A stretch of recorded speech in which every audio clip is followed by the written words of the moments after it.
you raise your right hand? Do you swear or affirm the testimony you're about to give is the truth, so help you God? Yes, Your Honor. All right, could you step up and have a seat? And then please state your name for the record and spell your first and last name. Sam Marzban, first name's S-A-M, last name M-A-R-Z-B-A-N. Go ahead, prosecutor. Good morning, Lieutenant. Good morning. Can you tell the jury what your occupation is and how long you've been doing that? I'm a detective lieutenant with the Oakland County Sheriff's Office. It'll be 20 years in July. And as a lieutenant in your capacity right now, what are your duties? I'm the commander of the City of Pontiac Detective Bureau. And what does the City of Pontiac Detective Bureau do? What sort of investigations? We do investigations, everything from minor property offenses all the way up to homicide. All right, and in your over 20 years of experience, how many homicide investigations have you taken part in? Well over 100. Okay. I want to take you to November 30th, 2021. Do you remember that day? Yes. All right. At some point, were you informed that there was a school shooting at Oxford High School? Yes, I was in the Pontiac substation. I was informed there was an active shooter at Oxford High School. And what did you do? I grabbed my radio, went down to my car, and there were other detectives gearing up, loading up in unmarked cars, and we went lights and sirens to Oxford High School. Okay, and when you arrived, can you describe what you observed when you pulled into the complex? So we pulled in. There was a heavy presence on the north side of the building. So we moved around. We put our vehicles on the east side of the building, so there was some coverage there. And then we put our vests on, grabbed our rifles, and went in through the east side of the building. And if you know, do you know what time that was? It was probably shortly after 1 p.m. Okay, and at that point when you entered the building, and you said you grabbed your gear, can you describe what that means? A ballistic vest, rifle, handgun, and police radio. Okay. What information did you have when you entered the building? As we were pulling in, we could see ambulances were leaving. There were still ambulances on scene. We knew that there had been several casualties, both fatal and non-fatal. As we were getting ready to go in, we learned that there was one suspect in custody. Everything was there's so much information coming in. It wasn't clear yet at that point if there was another person involved or not. So it wasn't clear whether there was one shooter or more than one shooter? That information was evolving as we were basically getting ready to go in. Okay. When you entered the building, did you ever make contact with Lieutenant Willis, who's sitting next to you? Yes, after we were searching the building and we evacuated some students, I did make contact with Lieutenant Willis. Okay, so backing up, what was the first thing you did when you entered the building? The first thing we did is I had a team of probably 3 other detectives that were with me, and we conducted a systematic search, making sure there was no other victims, no other shooters inside. There were still students locked in classrooms, and once we made those areas safe where we could safely evacuate them, we brought those students out so that they could be taken to another location and be picked up by family. Once that was all done, we did a primary search of the entire school. That's when I went to the front office and I met with Lieutenant Willis and the other investigators.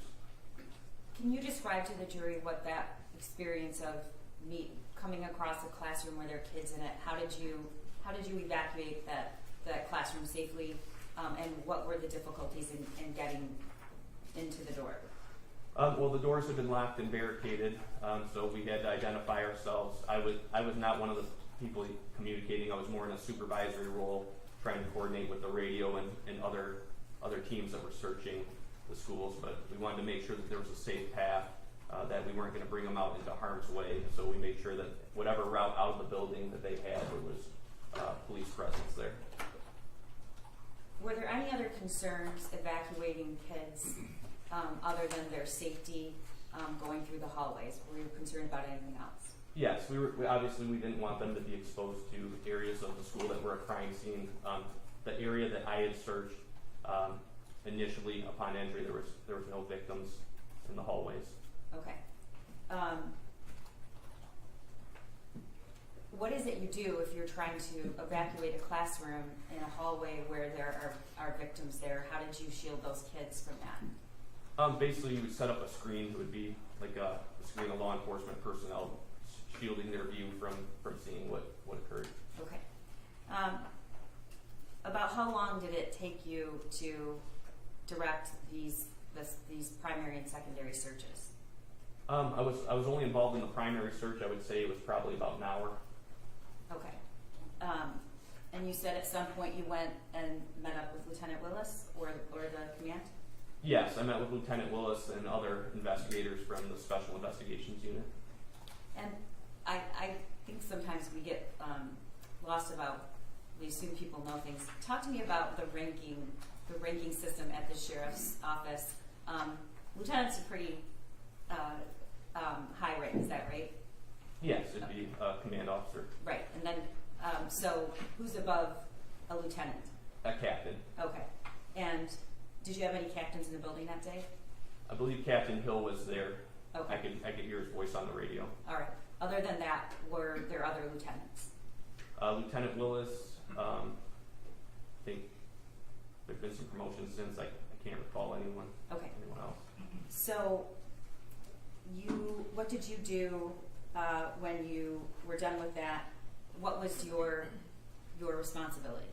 What were you assigned to, or what did you choose to do? I was requested to identify two of the deceased victims that were in the hallway. Okay. And you said you've been involved in a lot of homicide investigations. Yes. Did this feel different to you? Yes, it was kind of surreal with it being in a school, a place where kids are supposed to be safe. Most of them are, in houses that I've been involved in, or streets, or businesses. So it was different. Okay. Can you describe what you did? I met up with a school counselor, I believe, was Pamela Fine, and then Jim Rourke, who was a retired police officer and also school security. And we were tasked to identify two of the deceased victims. And how did you do that, Lieutenant? I went down to the south hallway where they were located. Was that the 200 hallway? Yes, it was. Okay. The first victim had a coat on her. There was covering basically her upper torso and her head. There was a backpack next to her. It wasn't on her. Deputy Freiberg was with me as well, and he looked through the backpack, found some school assignments. And at some point, were you able to determine who that girl was on the floor? Yes. And who was it? Hannah St. Juliana. Okay. And what did you do?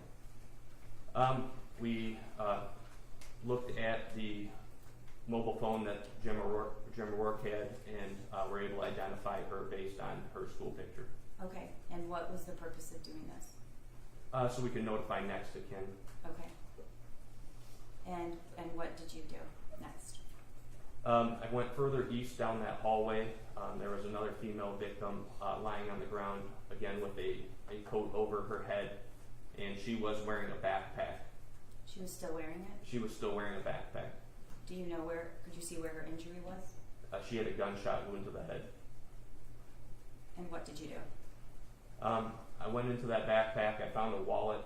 I found a driver's license in that wallet with the name Madison Baldwin.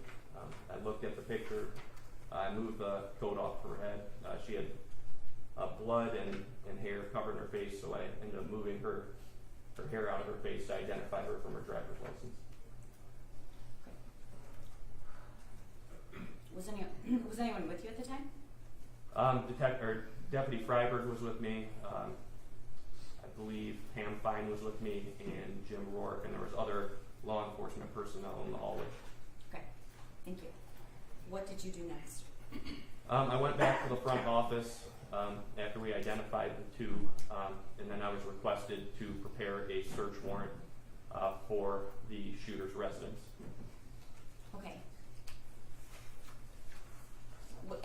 At that point, what did you have anything that was obtained from the shooter? In preparation for the affidavit for the search warrant, basically, so I can put the facts in to request the court grant me that court order. I'm sorry, Lieutenant. I just want to back up. I the purpose of the search warrants of the home? To look for any more evidence related to the homicide investigation. Okay. And is that something you normally do? Yes. All right. And I'm sorry I interrupted you. What did you, as a matter of protocol, did you look at anything that was obtained from the shooter? I did. What was that? There was a couple things I looked at. I'm sorry, was your question specifically what was obtained from the shooter? Yes, and why did you need to obtain those things? I looked at the shooter's cell phone. It was a locked screen. However, on the phone, when you could see that the messages had been received, so I could see what messages. I couldn't go into the phone, obviously, but there was messages displayed on the screen, and I could see what those text messages were and Okay. where they're from. Were you the first person to look at that phone? No. Okay. Were you the first person to press the button so the screen would appear, if you know? I don't even think I pressed any button. I don't know. It's If okay. you move the phone, sometimes when I pick up my personal phone, if I move it, the screen will light up and the lock screen will appear. So Okay. I can't recall if I pressed any buttons or not. Okay. Where were you when you had the phone and it lit up? I was in the front of the school by the administrative offices. Okay. Is there anyone with you? Yes. Who was that? Detective Anchor from the computer crime unit. Okay. I'm going to put on the screen People's 343. I don't believe there's an objection, but I'm not sure. I'm sorry, you said 343? Mm-hmm. It's the shooter's phone. It's a screen capture of the shooter's phone. We have no objection. Thank you. 343 is the one.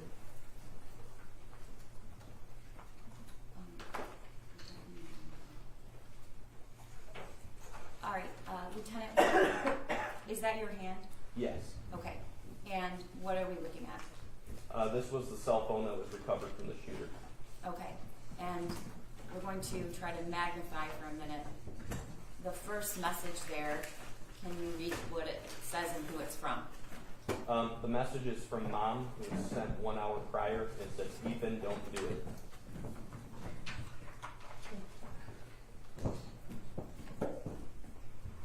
The second. Hold on 1 moment. 1 hour prior to what exactly? 1 hour prior to whatever real time was, so 1 hour prior to 3:03 p.m. approximately. Okay. Do you know when the shooting began? 12:51, I believe. Okay. And how long was Ethan don't do it after the shooting began? How long? What was the time span between the shooting began and that text came in? The exact time's not displayed on there. It's just the approximate of 1 hour, but I would say at least an hour after the shooting. Okay, we have that in another exhibit. But okay, and the next text. Who's that from, and what does it say? It says, Dad, Ethan, call me now. All right, and then the next text. It's from a phone number that is not listed as a contact, and it says, did you get shot? Okay. Is it? I don't want to ask a leading question. Were you able to tell from that screenshot what order those are in? Is the top one the most recent text, or is the bottom one the most recent text? The top, the bottom would be the most recent. Okay. And at that moment, it says, what is it? 47 minutes to go. Is that correct? Yes. Okay. All right. What, if anything, did you perceive when you looked at that phone? Did it cause any concern for you? With the other information that I had, it provided knowledge that the senders of those text messages. Objection, Your Honor, is to speculation of what Mrs. Crumley's knowledge was. That would be speculation. So, I don't think he got a chance to say, but Okay, can you repeat the question? yeah, but I just asked him to finish the answer because I don't think he's talking about her knowledge. But I don't. Talk to me about what you said. You did a search warrant for the electronics included, correct? Yes, I was Okay. referring to my knowledge. Yes, I know that. I was trying to Okay. let you finish, but go ahead. So it provided me with information that the sender of these text messages were aware of the Your service. Honor, this is, again, the sender of the text messages was aware. He cannot testify to what the sender of text messages was aware of. If that's speculation. Your Honor, I'll move on. I guess it is.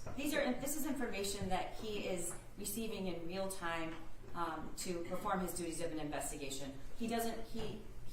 We're simply trying to establish why and what he did next. Yeah. So. Well, I think the jury gets it. Okay. And Your Honor, when I object, I would ask that the court consider the objection prior to Ms. McDonald's. Sustained. Thank you. Okay. Go ahead. One moment. I have a right to respond to an objection because that's Okay, the but court. Those are the court rules. I'm not going to ask the question before the court rules, but I do. I before the court rules on the objection. Okay, but when she objected, you didn't respond to the objection. I was trying to respond. I really Okay. was. Okay. I'm trying to explain to the court that this is what we're doing. So, Okay, all right, well, it's. I'm not going to start asking questions without her ruling. Okay. Lieutenant, what concerned you about this, and what did you do next? It concerned me.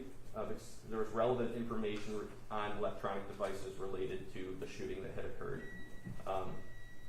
With that, I viewed the surveillance video from the school, and I also observed the firearm that was used in the shooting in preparation for the search warrant.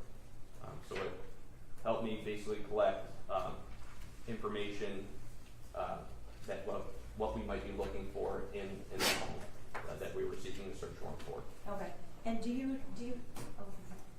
know Special Agent Brandon from the ATF? I do. Okay, he testified early in these proceedings.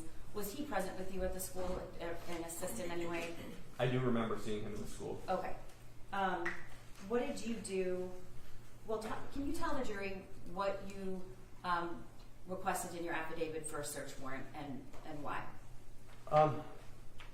What I requested was any and all evidence related to the homicide investigation, which included firearms, ammunition, firearms accessories like holsters or magazines, notes, receipts, electronic devices to include tablets, computers, cell phones, because we know that in these types of investigations, messages could be sent to other individuals that might be witnesses or be a part of that investigation in addition to plans.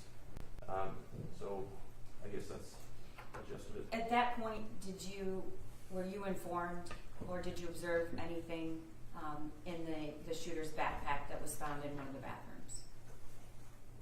I did not look through his backpack. Okay. So what did you do next? I had to have my laptop, because I left quickly. I had to have my laptop brought to me to the school, and I sat there, I typed out a search warrant and swore to that search warrant from the school, and then once it was authorized, I let my detectives that had secured that residence, that the judge had signed the court order, and they could begin searching. Did you speak to any of the students in the school that day? I did. Who did you speak to? I believe his name was Keegan. And can you tell the court why you spoke to Keegan and where he was during the shooting? I spoke to him very briefly. He was, when I talked to him, he was in one of the counselor's offices, and in my role, I was in a supervisory role over the detective bureau, so I was trying to assist Lieutenant Willis, and I was directing my detectives basically to handle the interviews. And then I had learned that Keegan had witnessed a homicide in the bathroom, and he was obviously very shaken up, and he was sitting in the counselor's office. Partly I didn't want him to be alone, so I directed Detective Stevens to stay with him and gather information from him. And do you know that victim's name? You're talking about Justin Schilling, correct? Yes. Okay. And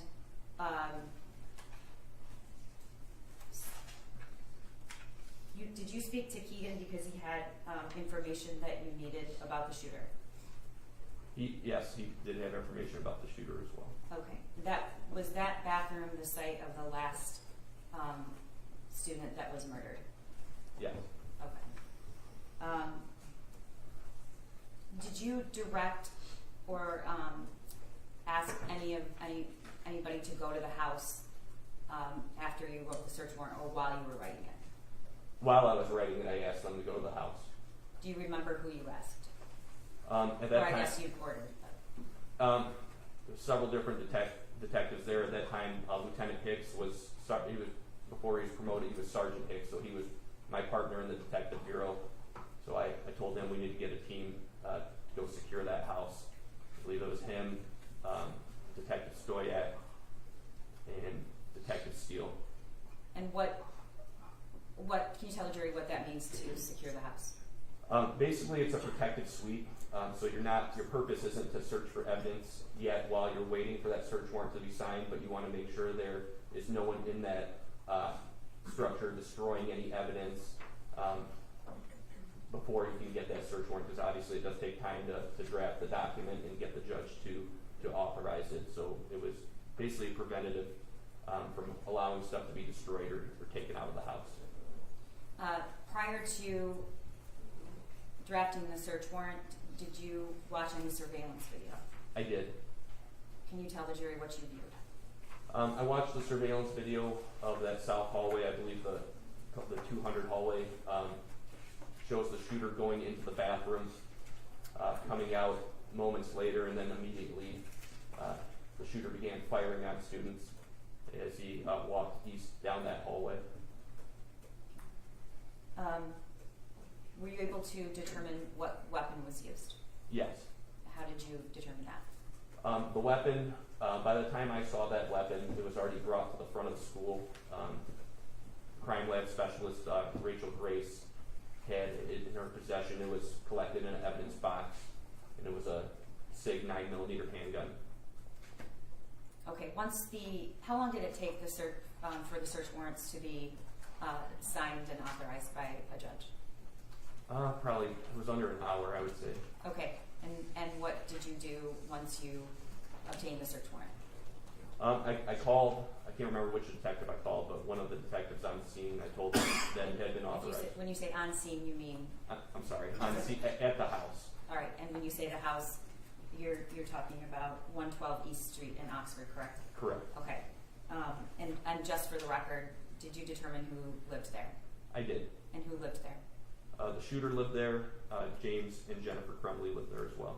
Had you met any of those three people before that day? No. Okay. Did you have an opportunity to meet Jennifer Crumley? Yes. Do you see her in the courtroom today? I do. She's sitting at the defense table with glasses and a gray jacket on. All right. May the record reflect he's properly identified the defendant. The record will still reflect. Do you remember about what time that you arrived on scene at the house? I would say it was about 6:30 p.m. Okay. What did you do? The detectives there were already searching the residence. I checked on them, making sure that. Okay, I want to back up because we can't assume. How did they know that the search warrant was authorized? I called and told one of them. Okay, and once you make that call, then you instruct them to start the search? Yes. Okay. How long do you think that they had been searching by the time you got there? Maybe an hour. Okay. What did you observe when you arrived? Was there anything going on outside, or was everybody inside? Everybody was inside. I think there was uniformed cars outside as security. Okay. Did you just have individuals from the Oakland County Sheriff's Office, or were there other law enforcement agencies? Brett Brandon from the ATF was there as well. Okay. Special Agent Brandon? Yes. All right. Did you have an opportunity to interact with Jennifer Crumley? I did. Can you tell the jury how that came to be? They were not there when I first arrived. They ended up showing up, I would say, probably about 15 minutes later. Them, by they, I mean James and Jennifer. Did someone ask them to return to the home? I believe so. And do you know who that was? I'm not 100% sure. Did you ask that they return to the home? I did not. I did not have contact with them prior. Okay. Did you want them to return to the home? Yes. Why? They had cell phones in their possession. Okay. In a typical homicide case, do you seize the parents' phones? If I determine that there's relevant information to the homicide investigation, yes. Okay. Can you tell the jury why you thought, I assume, were their phones, did you think they were relevant to the investigation? Yes. And can you tell the jury why? Based on the information I learned at the school, I learned that a parent had been there earlier in the day with the shooter regarding drawings that were made on an assignment that were disturbing. Also, I had observed the shooter's phone that had messages that were related to the shooting. And was there a particular message on that screenshot that made you want to search the phone? Yes. What was it? Ethan, don't do it. And who sent that text? Mom, Okay. Jennifer Crumley. All right. Can you explain what happened when Jennifer and James Crumley returned to the home? The search was still ongoing by detectives, so I had them sit in the front living room when they came in. I explained to them the process. James had asked for an itemized list of the items that were taken out of the home, and I explained to them that we have a copy of the search warrant, the court order authorizing what we were taking, and then we leave tabulations, basically a receipt, just documenting what items that we had taken. I instructed them that I did need both of their cell phones. And then how did Jennifer react to that? She was not happy about that. Okay, when you say she wasn't happy, what do you mean? Describe what that means. She did not want to give me her phone. She seemed irritated about it initially. She was not turning it over promptly. Did she say, I'm not giving it to you, or I don't want to give it to you, or did she say anything? I don't remember the exact language, but I believe it was that she did not want to give it to me. Okay. And then what happened? I explained to her that it's part of the court order, part of the search warrant, and it was necessary that we collect the cell phone. That's when James interrupted and basically explained to her he's going to get that cell phone one way or another. Might as well just turn it over to him. And then she did turn it over. And when you say she turned it over, what does that mean? She gave it to you? She handed it to me. Okay. And what did you do next? She was concerned about having phone numbers for family members. I allowed her to, I took a sheet of paper and I allowed her to write down necessary phone numbers out of her phone, and then I want to back up a bit. How did you get into the phone? Was she there a gave me the passcode? password. Okay. I'm sorry, I'm going to make a clear record. Was it password protected? I believe it was, yes. Okay, and how did you get the password? She provided the password to me. And can you tell the jury what that exchange was like? Again, she did not want to give the password. We have the capabilities, obviously, with our computer crimes unit. When we have a search warrant, we can bypass the security. Did you explain that to her? I believe I did. Okay. And did you tell her that that's what you were going to do if she didn't give the password? Yes. Okay. So did she finally give it to you? Yes. All right. And then you said you allowed her to write down some things. What did she write down? She wrote down some phone numbers from contacts out of her phone. All right. And did you instruct the defendants to do anything after you seized their phones? Yes. Can you tell the jury what that was? I told them they needed to contact, and they needed to get. She was concerned about being able to call people, so I instructed her she could go get a replacement, basically a prepaid phone from a local store, and that it was important that we had that number, that she was to contact either myself or Sergeant Joe Bryan. Did you ask her to do that in a timely way, or did you not mention when they should provide that? I don't recall specific language, but I believe it was important that we had that number that night. I don't remember what my wording was, but I would say timely, yes. Okay. Are you aware if they did provide those new phone numbers? They did not provide it to me. I don't know if they provided it to Sergeant Bryan or not. Okay. What is the protocol when you seize a phone and there's a search warrant to search the information on a phone?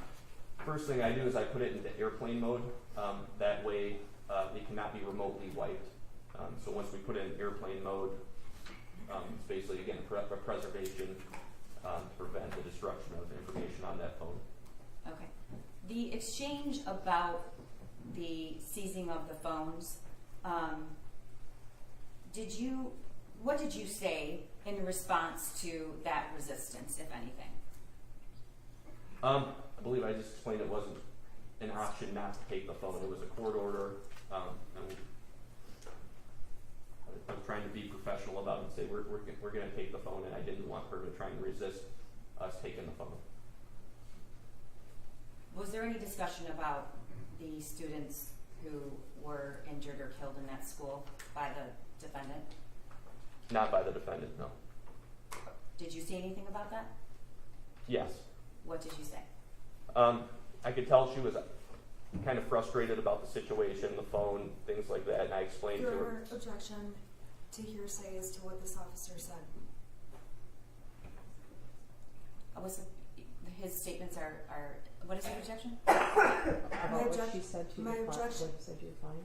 About what he said to my client. My client's statements are clearly not hearsay.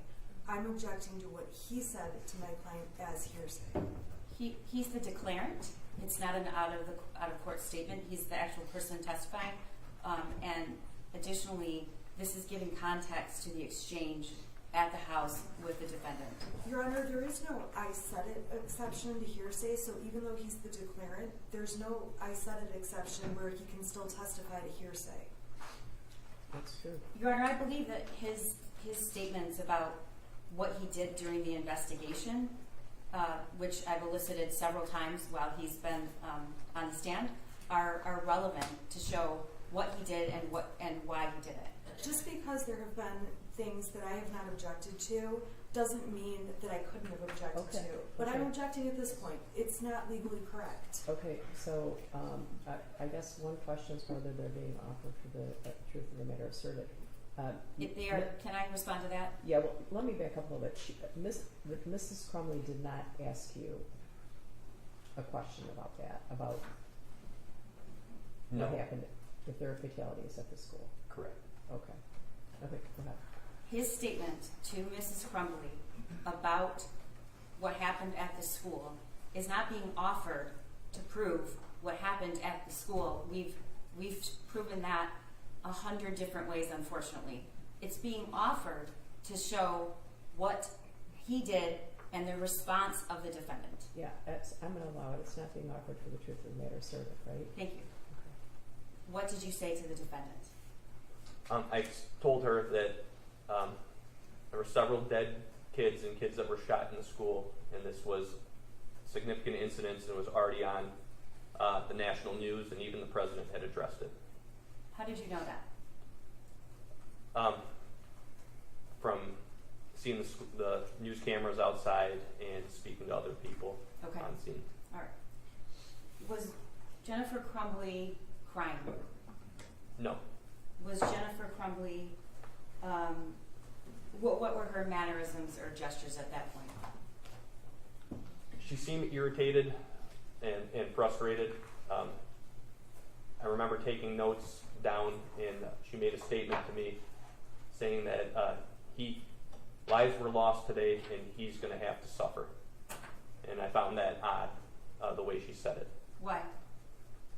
Because she was referring to a person that was her son. Again, I've been involved in multiple homicide investigations where I've talked to relatives and parents that their children had taken lives, and normally it was...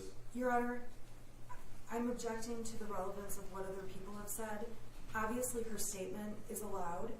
The detective testified to what she said, but drawing conclusions about what she was thinking as she said it is speculation. Response? He's not drawing conclusions about what she was thinking. He's drawing conclusions about what he was thinking. He said he found it odd, and I'm asking him why. And I think in the course of this investigation, an officer's perceptions about the defendant's statements, and they're being odd compared to what he sees in over 100 different homicide investigations, are absolutely relevant.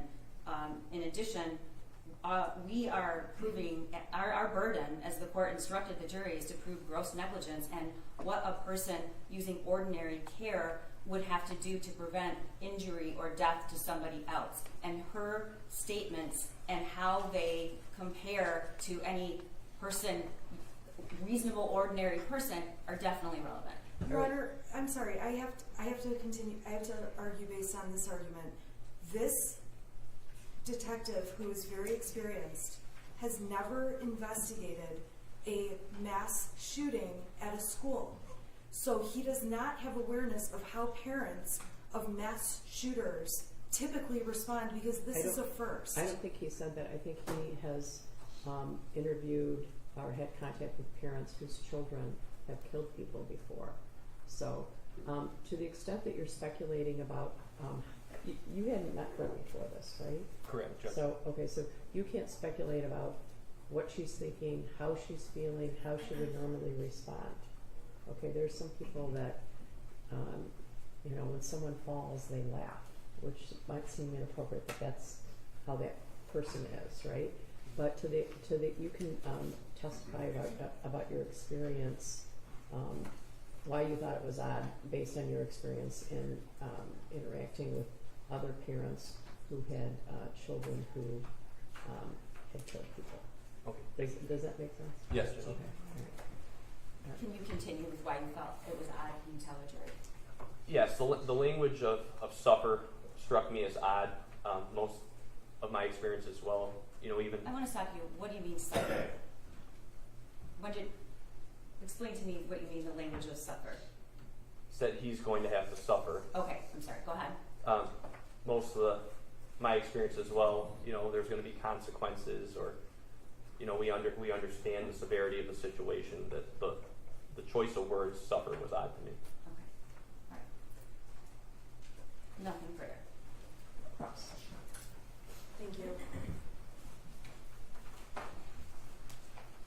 Detective, when you testified about the giving Mrs. Crumbly the search warrant for the phone, it's fair to say, at least to your knowledge, Mrs. Crumbly has never had a search warrant to take her phone away from her, correct?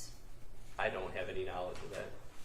And when she was expressing concerns to you about not having her cell phone, one of those concerns was that she would not have phone numbers to people on her contact list. Is that true? Yes, that's why I allowed her to copy her contact list. She also expressed concern that if she didn't have her phone, she would have no way to call people. I guess what I'm saying is that was the only phone of Mrs. Crumbly that you were taking with the search warrant, correct? I'm sorry, but you said that was the only phone? You took one phone for Mrs. Crumbly. Yes. You don't believe she had other cell phones at that time? I did. I would not know if she did or not. So when you were taking that cell phone, if that was her only phone, it would be fair to say she wouldn't have a phone to use after that. Yes, that's why I suggested she go purchase another phone from a store that was open. You suggested she go and purchase what some people refer to as burner phones or track phones? A prepaid phone, yes. So you can go to a store, buy a prepaid phone, and it'll have a different phone number, correct? Yes. And you advised the Crumbleys, in order to have phones, go ahead and buy these phones. I suggested, yes, you should buy another phone and provide that number to us. You did allow Mrs. Crumbly to sit down and write contact numbers out so that she could put them in whatever phone she bought? Yes. And you're aware that by that night, the Crumbleys did purchase track phones? And if you're not aware, just let me know. I learned later in the investigation, but I wasn't involved in that part of it. Okay, fair enough.